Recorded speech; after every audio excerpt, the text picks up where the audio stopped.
36歲有一對仔女嘅陳慧心當場證實死亡。跳落嚟嗰陣，仲砸到架泊喺杉樹街嘅私家車。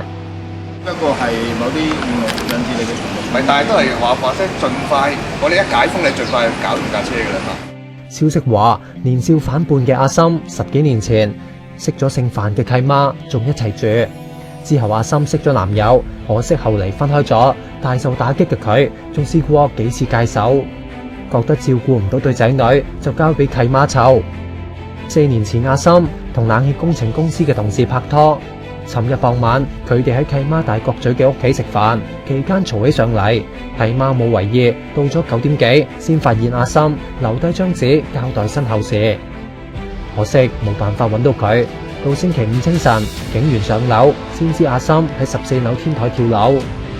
契媽依家仲彷徨緊點照顧阿心對14歲同10歲嘅仔女。